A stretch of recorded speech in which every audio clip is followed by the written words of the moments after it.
Em instantes, Jornal do Boris, com Boris Casoy. Um jornal independente e apartidário. Um sobrevoo pelos principais fatos do Brasil e do mundo. Política, economia, cultura e esporte todas as manhãs. O Jornal do Boris começa daqui a pouco, às 8 horas. Enquanto isso, você que assiste pelo YouTube, não deixe de se inscrever no canal. Deixe seu like nos vídeos, seus comentários e lembre-se de ativar o sininho para ser notificado sempre que postarmos um novo vídeo, com as análises precisas de Boris Casoy sobre os temas mais importantes do noticiário. Para você que acompanha pelo Facebook, curta a página oficial e deixe seus amigos bem informados, compartilhando sempre nosso conteúdo diário. No Twitter, o perfil oficial de Boris Casoy é o @bcasoyoficial. O Jornal do Boris começa já, às 8 em ponto. Você está convidado também a seguir o perfil oficial no Instagram, buscando por @Jornal do Boris Verdade. Lá você encontra fotos raras, objetos antigos da coleção particular de Boris Casoy e fica por dentro do cotidiano deste jornalista com mais de 60 anos de carreira.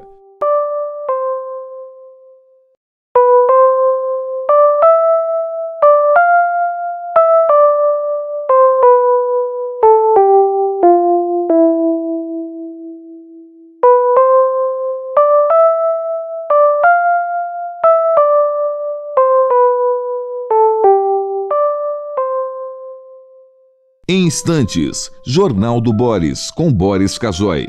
Um jornal independente e apartidário. Um sobrevoo pelos principais fatos do Brasil e do mundo. Política, economia, cultura e esporte todas as manhãs. O Jornal do Boris começa daqui a pouco, às 8 horas. Enquanto isso, você que assiste pelo YouTube, não deixe de se inscrever no canal. Deixe seu like nos vídeos, seus comentários e lembre-se de ativar o sininho para ser notificado sempre que postarmos um novo vídeo, com as análises precisas de Boris Casoy sobre os temas mais importantes do noticiário. Para você que acompanha pelo Facebook, curta a página oficial e deixe seus amigos bem informados, compartilhando sempre nosso conteúdo diário. No Twitter, o perfil oficial de Boris Casoy é o @bcasoyoficial. O Jornal do Boris começa já, às 8 em ponto. Você está convidado também a seguir o perfil oficial no Instagram, buscando por @Jornal do Boris Verdade. Lá você encontra fotos raras, objetos antigos da coleção particular de Boris Casoy e fica por dentro do cotidiano deste jornalista com mais de 60 anos de carreira.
A partir de agora, passando a limpo as notícias do dia no Brasil e no mundo, está no ar o Jornal do Boris. Bom dia, muito bom dia, está no ar o Jornal do Boris.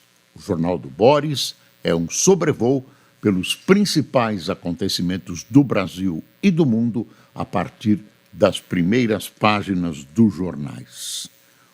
O mundo e o Brasil continuam na mais perfeita confusão.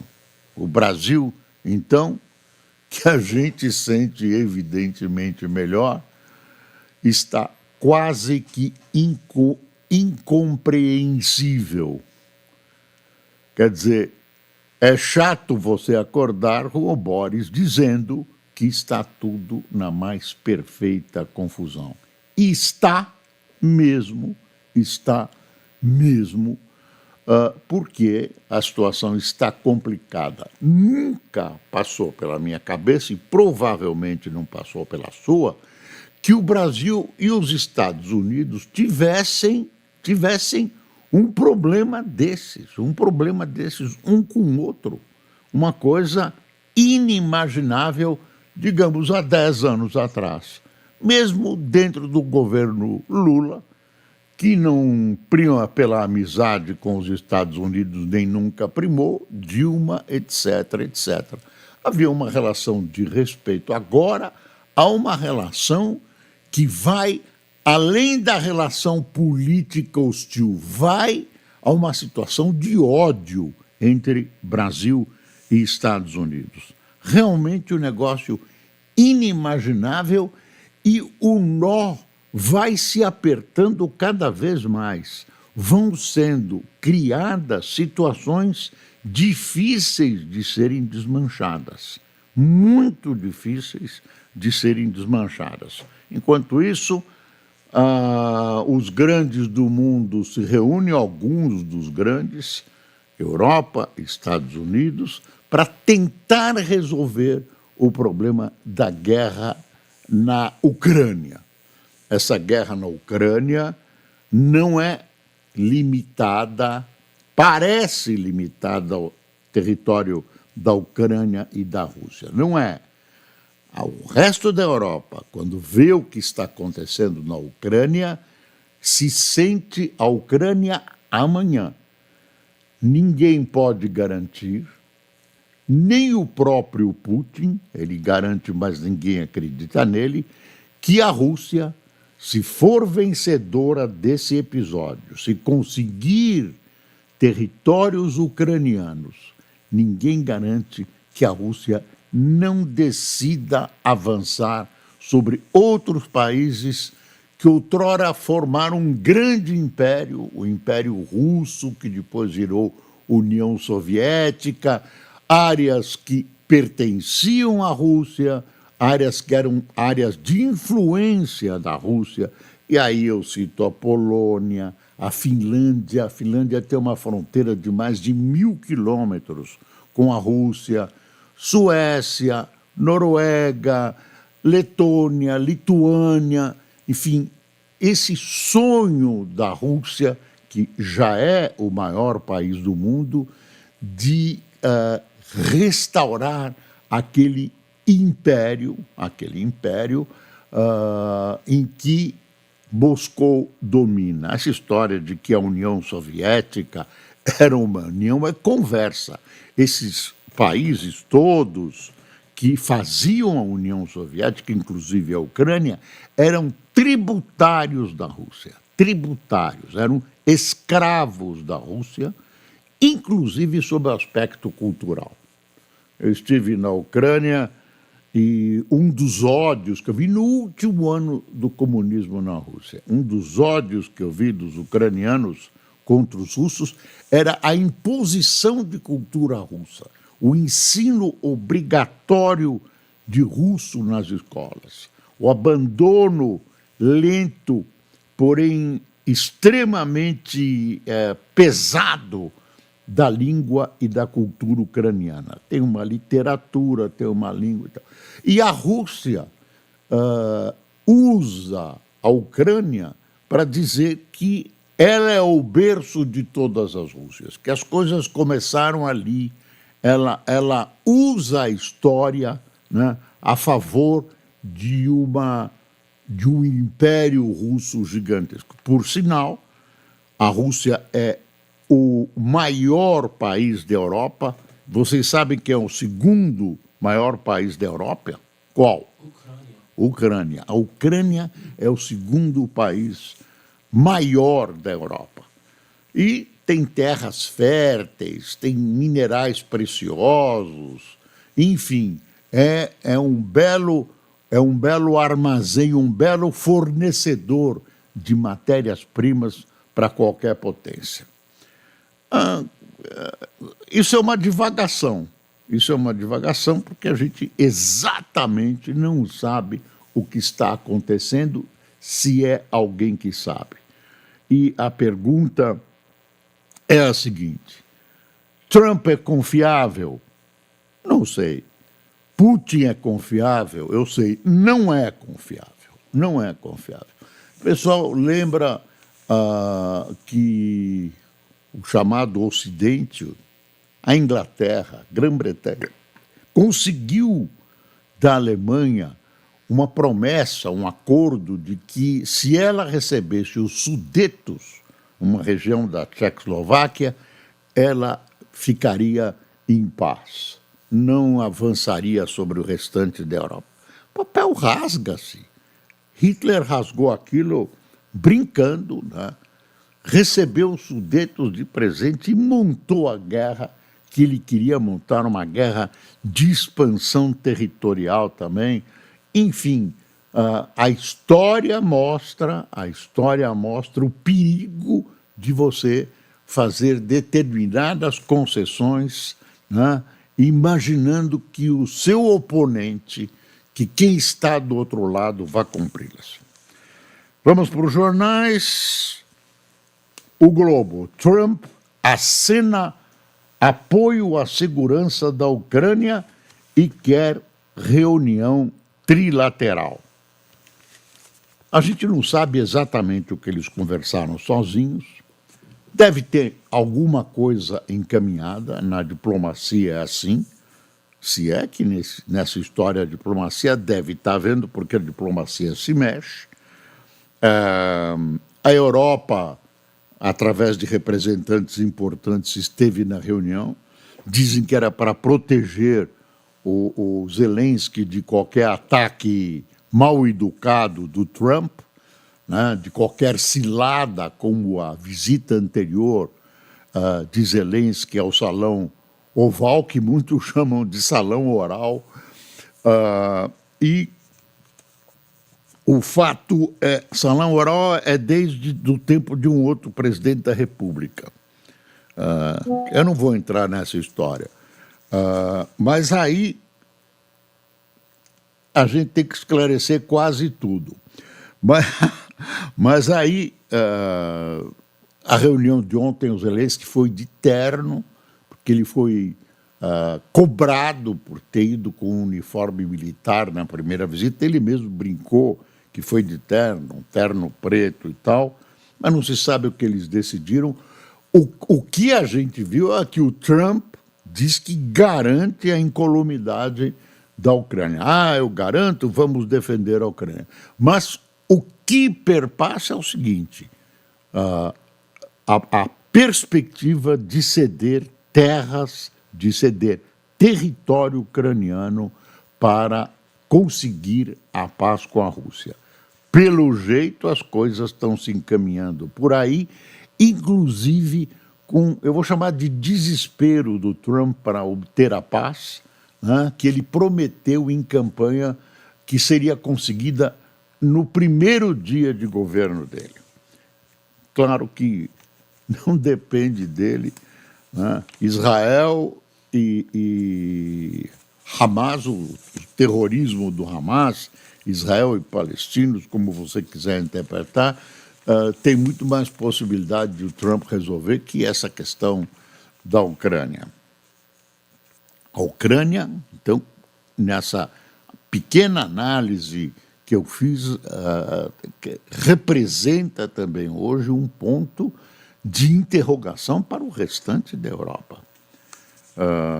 Deixa eu ver, eu já mostrei, vou para o Estadão aqui. Zelensky e europeus pedem segurança a Trump. O Trump ficou dizendo, não, vamos ter uma segurança fantástica e tal.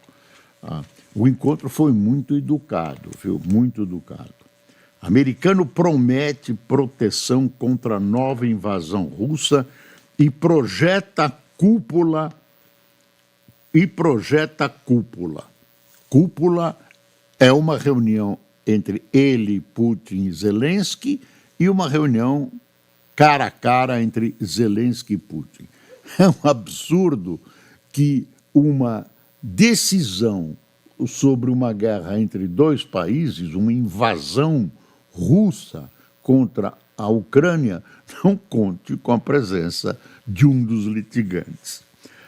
Bom, o presidente dos Estados Unidos disse, diante de líderes europeus, ter iniciado negociações para uma reunião entre Putin e o presidente ucraniano, e depois uma trilateral que o inclua. Estados Unidos estão se colocando, claro, como mediador dessa guerra. O Trump ontem disse uma coisa, que ele já conseguiu acabar com 6 guerras no mundo. Incluiu Israel e Irã. O que a gente ouve do Trump nem é possível escrever sempre, precisa sempre dar uma checada. Deixa eu ver o valor. O valor está aqui, ó. Número de falências durante o processo de recuperação judicial chega a 30% no segundo TRI. Entre 147 companhias que tiveram o procedimento encerrado, 43 fecharam. Juro alto é a maior razão. E juro alto é porque o país gasta muito. Não adianta contabilizar, isso não entra, isso fica separado, vamos separar dos objetivos fiscais. Não adianta, a soma vai aumentando. E aí os juros vão ficando altos para combater uma provável inflação. Aí estão os dois aí dando as mãos, Zelensky e Trump. Trump quer encontro com Putin e Zelensky diz aqui o valor econômico. E aí tem uma outra história, essa é uma história que envolve o Brasil, a briga do Brasil com os Estados Unidos. São duas coisas. Dino mira Magnitsky e diz que lei estrangeira não vale no país. É um rolo. Não é bem lei estrangeira. Ninguém vai julgar alguém no Brasil, nos Estados Unidos e tal, e fazer a lei prevalecer. Por exemplo, leis bancárias que têm reflexos nos bancos, que têm presença nos Estados Unidos, que têm participação americana e que devem, segundo os americanos, cumprir as leis dos Estados Unidos em determinados casos. Por exemplo, do Xandão. E então o STF faz uma manobra para proteger o Xandão. E aí cria um problema jurídico. Em resposta aos Estados Unidos, Brasil nega a prática desleal de comércio. Aquele processo que os Estados Unidos investiga práticas ilegais, o Brasil diz que não reconhece. O governo protocolou sua resposta à investigação aberta contra o Brasil pelo representante de comércio dos Estados Unidos. No documento, defende que as alegações apresentadas pelo USTR são improcedentes e que, portanto, a premissa de prejuízo ao comércio dos Estados Unidos é inverídica. Essa história me lembra o Lobo e o Cordeiro, uma fábula, acho que é de Esopo. Você deve lembrar dessa fábula. O cordeiro tomando água, rio abaixo, o lobo acima, e o lobo vai fazendo perguntas ao cordeiro, e o cordeiro diz: não, como é que eu estou turvando a água que você vai beber se você está acima, a água passa antes por você e depois por mim? E o lobo dar qualquer resposta e o lobo acaba comendo o cordeiro. O lobo, quer dizer, ele quer avançar, não tem... É uma fábula, me veio essa fábula à cabeça. Depois me veio uma outra história meia... Por favor, tirem as crianças da sala, eu espero. Veio uma piadinha política interessante. Eu ouvi durante um jornalista lembrar essa piadinha interessante durante o Roda Viva, último Roda Viva da TV Cultura. Numa madrugada dessas, a TV Cultura repassando o Roda Viva, e aí o jornalista lembra da piadinha seguinte: como é que você transa com um urso? Como é que você transa com um urso? É uma pergunta, aí a resposta é a seguinte: você faz o que o urso quiser. É essa a resposta. Só para mexer o caldeirão dessa história com os Estados Unidos. Bom, então, quer ver?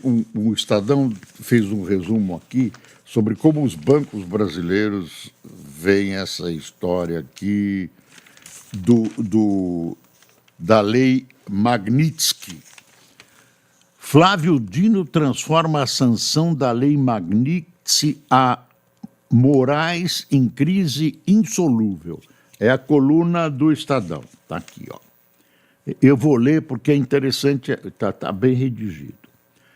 Ao tentar blindar seu colega da corte, Alexandre de Moraes, de sanções da lei Magnitsky, o ministro Flávio Dino, do Supremo Tribunal Federal, provocou uma situação, aí entre aspas, uma situação inédita, complexa,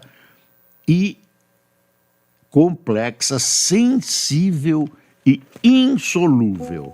Isso é a voz de banqueiros. Situação inédita, complexa, sensível e insolúvel, sobre o que pode ou não ser feito no relacionamento comercial. Então, eu vou repetir porque é importante.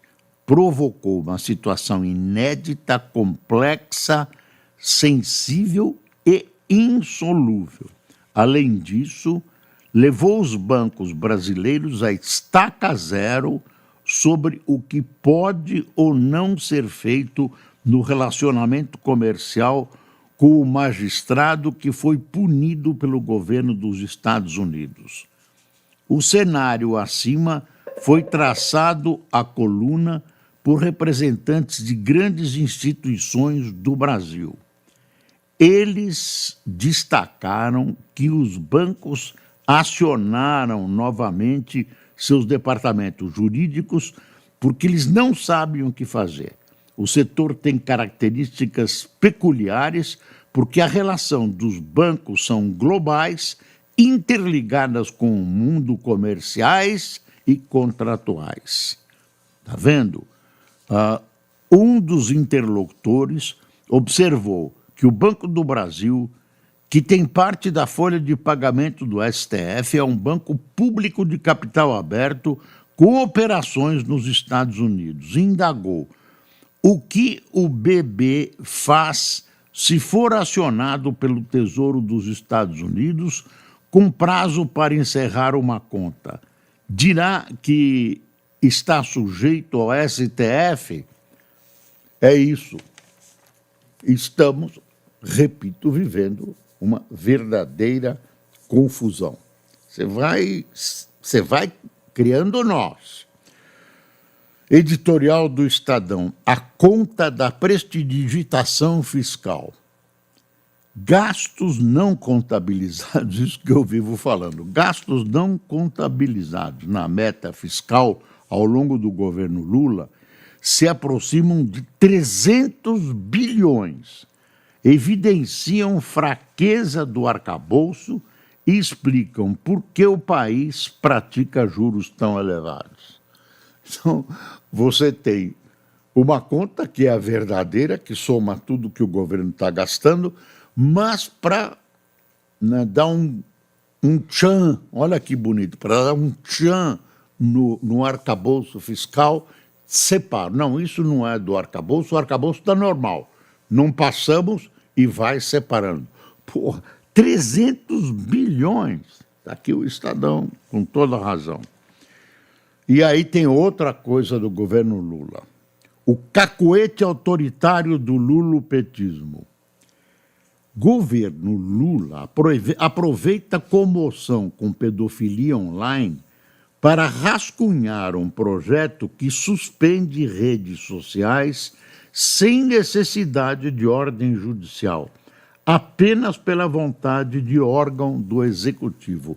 É um horror, quer dizer, aí diz, não, estamos protegendo as crianças. Mentira! Mentira, o que o governo Lula quer é o controle da informação. É o controle da informação, a censura. Isso tem nome. O PT inventou uma coisa muitas vezes eficiente, que é nominar as coisas com palavras genéricas, né, amplas, de significado amplo, ou distorcer. Nesse caso, vamos proteger as crianças e tal, aí querem criar um órgão que vai, antes da justiça, né, tem direito de tirar o que quiser das redes sociais. Existe um projeto do senador, de novo, Alessandro Vieira, do MDB, que é correto e que se limita a proteger as crianças. Não precisa de um projeto amplo, completo, de regulamentação da internet, que é o que o PT quer, porque ele não domina a internet. Então, ele quer dominar por uma leizinha. Então, esse projeto resolve o problema, resolve. Equaciona, é o que se pode ser feito, né, numa questão exclusivamente de proteção a crianças e adolescentes. Agora, aparece alguém e diz, vamos aproveitar e ampliar, aí acaba não saindo nada, porque são colocações que encontram posições conflitantes no Congresso e no seio da população. Então, presta atenção, em nome de proteger crianças e adolescentes, querem fazer um projeto amplo para regulamentar, aí eu mudo a palavra para censurar a internet. Não é fácil, o problema é complicado, mas não é com censura que se resolve. Aí, no Estadão, decisão de Dino tenta blindar Moraes de sanções. Estados Unidos fazem novas ameaças.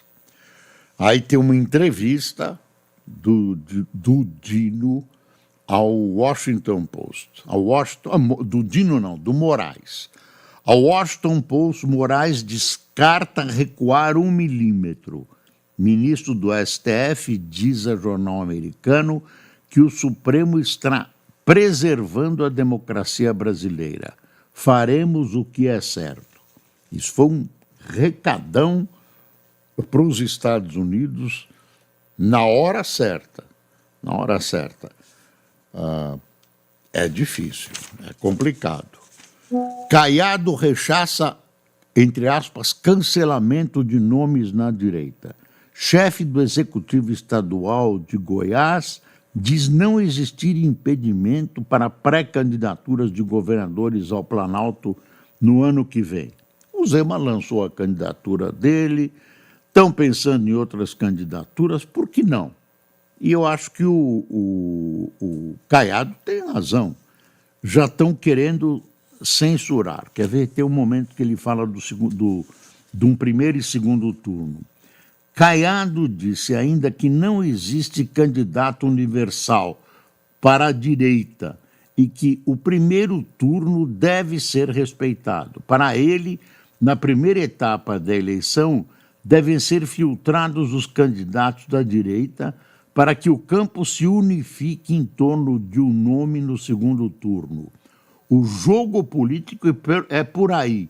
Não existe reserva de mercado. Caiado também afirmou que não abriria mão de sua candidatura para apoiar o governador de São Paulo, Tarcísio de Freitas, do Republicanos. Tudo o que o governo federal quer é um candidato só de direita. 2026 gritando estou presente aqui e o Caiado está deitando falação. É uma figura interessante e tem uma boa aprovação no governo de Goiás. Ele é médico, viu? Ele é médico e opera espinha, né? Um médico ortopedista. Não sei se ele continua operando ou se ele está só operando o governo de Goiás. Diferença de renda cresce no topo e 0,1% fica mais rico do que o 1%. Estudo mostra alta da concentração também na parte de cima da pirâmide. Dividendos e até pejotização podem explicar o movimento. Isso é outra coisa. Não pensa que é fácil você equalizar renda. Depende de uma série de fatores, inclusive educação. Você não vai conseguir melhorar a renda de alguém que é analfabeto, não consegue ligar uma máquina hoje, não consegue falar no telefone celular, enfim, é um vasto problema que vários países do mundo enfrentam. Só que no Brasil, isso vem lá de trás, isso é assustador, essa diferença de renda. Mas não pensa que essa solução, vamos somar tudo e dividir, resolve nada. Olha, tem uma notícia triste. A Kodak, que tem 133 anos, está dizendo que está indo para o vinagre, não vai conseguir pagar as suas próximas contas. Deu um grito de socorro, acho que ninguém vai socorrer. A Kodak, aquela da fotografia. A sede dela é em Rochester, no estado de Nova York. Está indo para o pau, está sendo afogada. Vai acabar tendo um filme chamado A Primeira e a Última Fotografia. Kodak é uma das pioneiras da fotografia no mundo. Deixa eu pegar os jornais mais ideológicos rapidamente. Brasil 247, vitória de Tarcísio, defendeu entregar a Trump a vitória de Tarcísio, defendeu entregar a Trump é ataque à Rússia. O governador de São Paulo sugere que Brasil abandone importação de diesel russo para agradar presidente dos Estados Unidos e reduzir o tarifaço. Tarcísio critica Enel e defende que contrato não seja renovado. Bom, depois de tudo que a Enel aprontou, está aqui, entenda a decisão do ministro Flávio Dino que reafirma a soberania nacional. Esse é o 247, jornal à esquerda. A Gazeta do Povo, de Curitiba, STF e Estados Unidos entram em novo embate. Trump busca reunir Putin e Zelensky, esquerda ignorou a adultização. É uma prévia do total do jornal. Como Lula se tornou porta-voz ideológico de uma ordem mundial sem o dólar articulada pelo BRICS. Tem gente informando que o Lula está olhando mais para países com governos à direita na América Latina, um pouco para se afastar dessa pecha altamente justificada de que ele está pendendo para a esquerda. Está pendendo há muito tempo. Bancos entram em pânico após Dino proteger Alexandre de Moraes. Acompanhe com o Café na Gazeta. Zelensky diz que pode discutir questão territorial e impossível encontro com Putin. E deixa eu ver a excelente revista Oeste, A Verdade Não Morre, o que maldade com o Haddad, que maldade com o Haddad, olha aí. Lula empurra o Brasil para o lado errado da história, o Adalberto Piotto, que escreve esse artigo. OAB Paraná critica penas elevadas do 8-1 e pede autocontenção do STF. Né? Negaram o recurso daquela senhora que passou o batom na estátua da Justiça, condenada a mais de 14 anos de prisão. Ela está em prisão domiciliar agora porque tem uma criança menor de 18 anos. Olha aí, ciclone extratropical provoca tempestade ao sul nesta terça-feira, 19. Deixa eu ver aqui mais. Pronto. As coisas principais. Tem muito mais coisa, claro, não dá para dar tudo. Haddad admite que negociação com os Estados Unidos sobre tarifas recai no judiciário. Clube frequentado por Moraes se recusou a homenageá-lo. Não dá para ler tudo isso agora. Secretário de São Paulo assina acordo de cooperação cultural com a Guiné-Bissau. Pronto, tem aí a revista Oeste. Quem tomou café conosco? Acabou depressa o jornal hoje, hein? Também cheio de notícia. A sua cabeça está em dúvida de todo mundo. Não pense que está todo mundo decidido. O interessante é que é o seguinte, o que tem nos jornais, o que tem na imprensa, é a opinião de gente que conhece, de gente que sabe. É ouvir e você toma o partido que lhe parecer conveniente. Mas que é difícil decidir, não é tão fácil, não é preto ou branco. Quem tomou café? Geraldo Brito, Andressa Souza, Janete Garvia, Maria Zelma, Luciano Cesário, Hermano Vilela, Rogério José, Marcelo Almeida, Márcio Marques, Elisângela Oliveira, Vilma Ronquim, ou Ronchim, Cidinha de Mendonça, Suelen Salles, Mário Agra, de Sergipe, Patrícia Silva, de Osasco, Lilian Gomes, do Rio de Janeiro, e Elisa Cristina, de Fernandópolis. Pessoal, é preciso passar o Brasil a limpo, não se esqueça. Tenha um bom dia.